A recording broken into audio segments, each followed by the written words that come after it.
नमस्कार. आरो स्टोरी मराठीमध्ये आपल्या सर्वांचे स्वागत आहे. आज आपण ऐकणार आहोत एक थरारक भयकथा. आणि मुक्त झाली. अरे सुशांत, मी माधव बोलतोय. हां बोल माधव. काय कशी काय आठवण काढलीस? अरे तुझा गडी आहे ना गणपत, तो काम सोडायचं म्हणतोय. माझ्याकडे आला होता, साहेबांशी बोला म्हणाला. अरे पण अचानक काय झाले विचार त्यांना. पगार वाढ हवी आहे का? सुशांत म्हणाला. थांब, इथेच आहेत, देतो त्यांना. गणपत काकाने घाबरत फोन हातात घेतला. साहेब, तुम्ही विश्वास ठेवणार नाही. आपल्या शेतात हाडळ आहे. अजून बाहेर कोणाला बोललो नाही म्या. माधवरावांना सांगून तुम्हाला फोन केला. काय तो बंदोबस्त करा. गणपत काका घाबरत बोलले. अहो काका, असे काही नसते हो. ह्या सर्व अंधश्रद्धा असतात हो. सुशांत, नाही साहेब, मला नाही जमणार. म्या काम नाही करणार. म्या तिथं राहणार नाही. गणपत, तुम्ही माधवला फोन द्या, सुशांत म्हणाला. माधव, मी ह्या वेळेस 8 दिवसांची सुट्टी काढली. येतोय मी आता. 2-3 दिवस जरा तू बघशील का? सुशांत, हो. अरे बघतो मी, माधव म्हणाला. सुशांत इनामदार, एक बडे व्यक्तिमत्व. गावात खूप मोठी जागा, शेतीवाडी सर्व काही गणपत बघत होता. त्याचा मुलगा पण आता तेच काम करत होता. पण भाऊसाहेब इनामदार गेले आणि वाड्यावर काही बाई हालचाली होऊ लागल्या. कामाला कोणी येईना. गणपत पण आज 6 महिने खूप प्रयत्न करून तो हातबल झाला. शेवटी आज त्याने मालकांना फोन केला. माधवने धीर देऊन त्याला पाठवलं आणि म्हणाला, मालक येतील आता, तोवर इथे येऊन राहा, भीती वाटत असेल तर. गणपत भीत निघून गेला. 2 दिवसांनी सुशांत त्याच्या कुटुंबाला घेऊन आला. वाड्यावर राहायची इच्छा त्याने दाखवली. मालकाला एकटं कसं राहू द्यायचं? हाडळ आहे ना तिथे, असा विचार मनात येताच गणपत पण परत वाड्यावर गेला.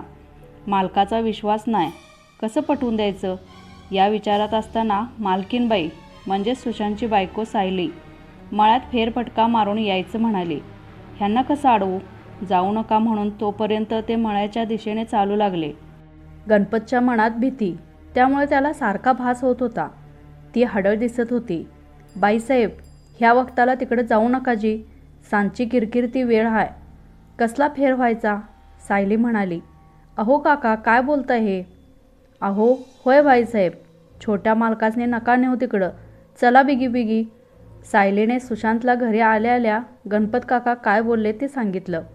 सुशांत म्हणाला, सायली, तू सुद्धा मानतेस हे सर्व? बरं, मला शांत विचार करू दे, मी काय ते बघतो. रात्री विहिरीच्या इथून आवाज येत होते. गणपत मालक ओरडत आला. त्याच्या मुलाला गोविंदला कोणीतरी उचलून आणले. बेशुद्ध झालेला तो. मालक, तुम्ही चला, आपण इथून जाऊ. लय भयानक गोष्टी घडतायत. त्या दिवशी रखमा पाणी काढायला विहिरीवर गेली तर त्या पाण्याचा रंग बदलला, जणू काय रगात. कोणाच्या जीवाचा घातपात व्हायच्या आधी चला तुम्ही.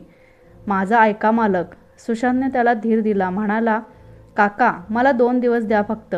तुम्ही घरी जाताय का तुमच्या? इथे भीती वाटत असेल तर घरी जा. नाही मालक, असं नका बोलू. तुका सोडून म्या नाही जाणार. सुशांतने माधवशी बोलून एक निर्णय घेतला. फक्त कोणाला सांगायचं नाही हे ठरलं. गणपत काका, सायली आणि गणपत काकांचा परिवार यांच्या मनाची शांती म्हणून भटजींना बोलावलं. शांती करून घेतली. आता काय धोका नाही मालक. गणपतने हात जोडले. मालक, लय उपकार झाले बघा. तुम्ही शिकले आहेसा. तुम्हाला अशा गोष्टी पटत्याल की नाही असा वाटत होता, पर तुम्ही माझ्या येड्याचं ऐकलत, बरं वाटलं. मोठ्या मालकावाने तुम्ही पर चांगला आहेसा. आमच्यासारख्या गरिबाला पर आपलं मानता, जीव लावता. गणपत काकांच्या मनातली भीती कमी झाली होती, पण अजूनही चित्रविचित्र प्रकार घडत होते. सुशांतने केलेली आयडिया फक्त माधवला माहीत होती. त्यांना गावात येऊन 5 दिवस व्हायला आले. अजूनही काही कळत नव्हते. त्या किंकाळ्या, विहिरीचे लाल पाणी, रात्री होणारे आवाज. सायली खूप घाबरली होती. मळ्यात काही झाल्याचं गणपत काका बोलत नव्हते. म्हणजे आता वाडा धरलाय त्या हाडळीने मालक. हे काहीतरी वेगळाच प्रकार आहे बघा. सुशांतला पण काही कळत नव्हतं. नक्की काय प्रकार आहे काहीच कळत नव्हतं. सुशांतला ह्या गोष्टी काही पटत नव्हत्या. माधवला हाताशी घेऊन त्याने त्या आवारात CCTV कॅमेरा बसवले, जेणेकरून जर मुद्दाम कोणी काही करत असेल तर त्या कॅमेऱ्यामुळे ती व्यक्ती पकडली जाईल. पण काही गोष्टी या सुशांतच्या नकळत घडल्या होत्या. तो शिक्षणासाठी बाहेर होता. त्यामुळे मधल्या काही वर्षात काय घडलं ते त्याला माहिती नव्हते. त्याचा मोठा भाऊ सुशील याचा अपघात झाला आणि त्यात तो जागीच गेला. खरं तर तो अपघात एक गूढ होते सर्वांसाठीच. सुशील दादाला काडीचे सुद्धा व्यसन नव्हते आणि जास्त प्यायल्यामुळे गाडीवरचा ताबा सुटला असे त्याच्या मृत्यूनंतर समजले. तो त्याच्या मित्राकडे पार्टीत गेला होता आणि येता येता ही घटना घडली. भाऊसाहेब या धक्क्याने खचले. आईसाहेब यांनी तर सुशील गेल्यावर महिन्यातच आपले प्राण सोडले. एकामागून एक अशा घडलेल्या या घटनेमुळे सुशांत गावी आला. तो तिथेच राहिला.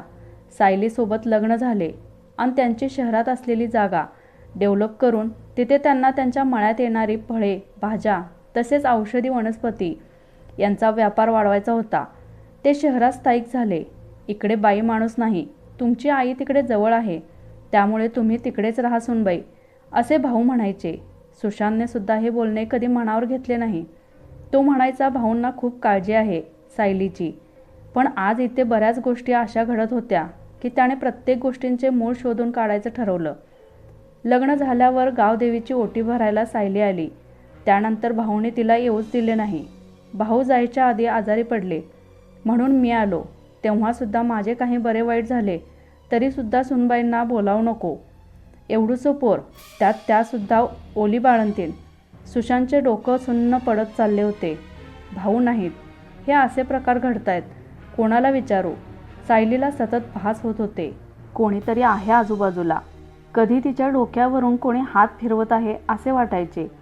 त्यात भाऊंचे धाकटे बंधू अण्णा अगदी उलट स्वभावाचे, गुंडगिरी करून दारू पिऊन तमाशा करणारे.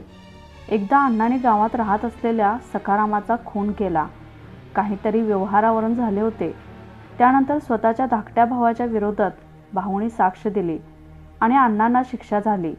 पुढचं काहीच त्याला आठवत नव्हतं. हे सर्व झाले तेव्हा 5 वर्षांचा होता आणि सुशीलदादा 10 वर्षांचा. माधव घरी आला.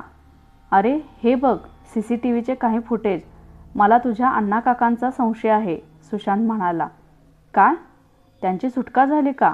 हो, आत्ताच काही महिने झाली. माधव, मला वेड लागेल आता. काय चाललंय हे काहीच कळत नाही. आपण कॅमेरा लावल्याचे मी कोणालाच बोललो नाही, पण आता या वाड्यात काहीतरी विचित्र घडतंय. सायली कोणाशी तरी बोलते. विचारले तर म्हणते मी कुठे बोलत होते.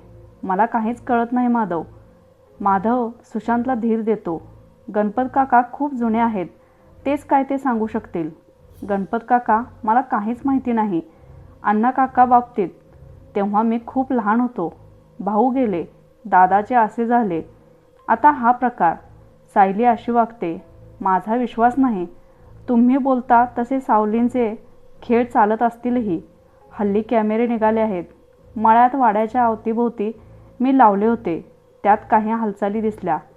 आता जर हे सर्व तुम्ही म्हणताय त्याप्रमाणे अमानवी शक्ती घडवून आणत असेल तर ते कॅमेरामध्ये कसे दिसेल?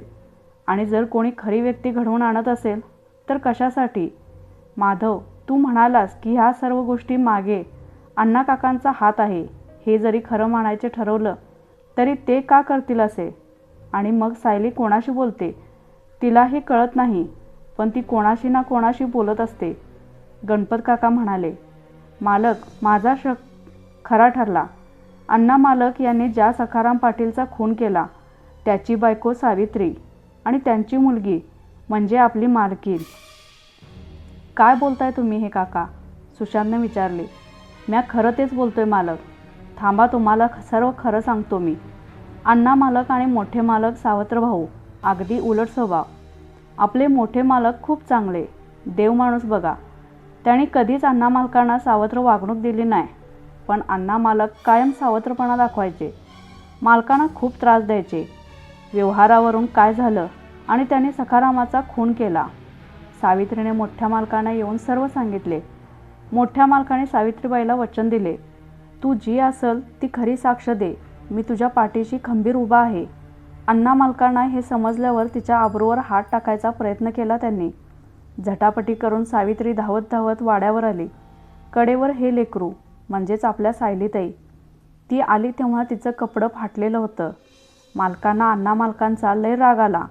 त्यावेळी पहिल्यांदा मालकाने अण्णावर हात उचलला. अण्णा लालेलाल झाला. त्यांनी अण्णांसमोर सावित्रीला धमकी दिली. बघून घेईन म्या. त्या रातच्याला काय झालं ते काळाच्या पोटातलं गुपित आहे बघा. कोणालाच माहीत नाही. ही चिमुरडी पोर वाड्यातल्या अंगणात ठेवून सावित्रीने इहिरीत उडी घेतली. त्यावेळी मोठ्या मालकांचे मित्र म्हणजेच तुमचे सासरे बर्वे वकील त्यांच्या बायकोसोबत आले होते आपल्या गावदेवीला नवस बोलायला. त्यांना पोर होत नव्हतं म्हणून. झाला सर्व प्रकार त्यांनी पाहिला. वकिलीनबाईंनी आपल्या मालकांना विश्वासात घेऊन सायलीताईंना घेऊन शहरात गेल्या.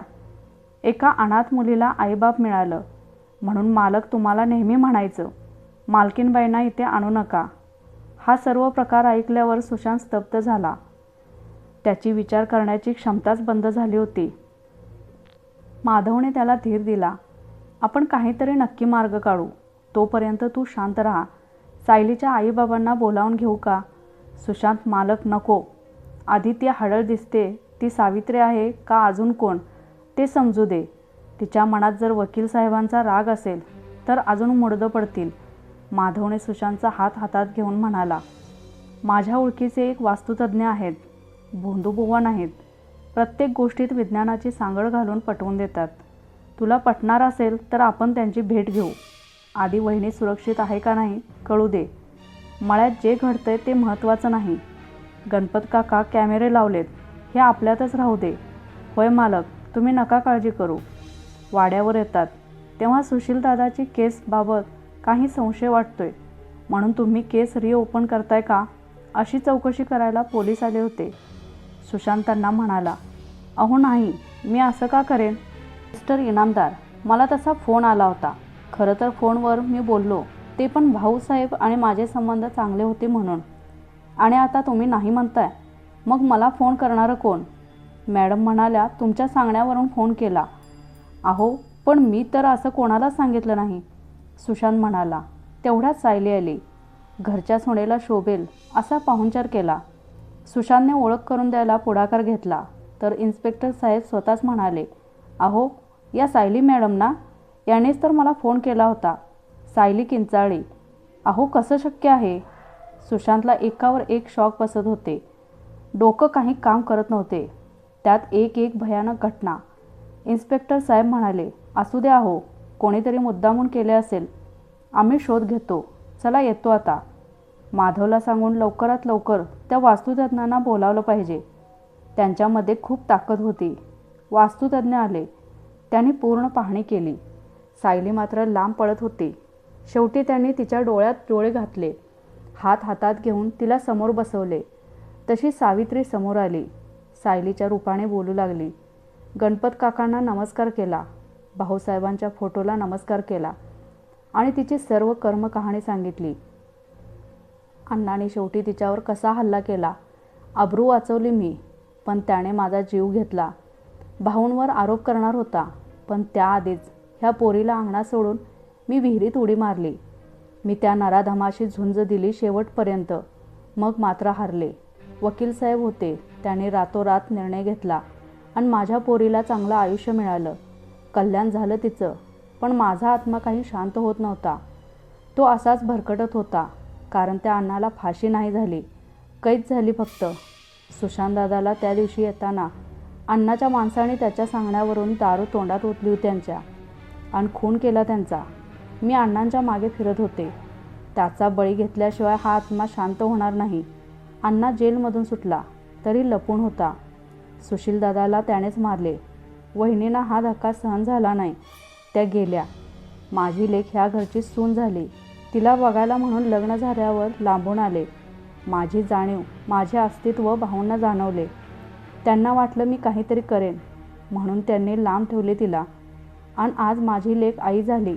माझी माया उफाळून आली. डोळे भरून बघितलं तिला. आता नाही परत तिला त्रास देणार. मळ्यात मुद्दामून त्या अण्णांनी आणि त्यांच्या माणसाने उच्छाद मांडलाय. ही इस्टेट त्याला हवी.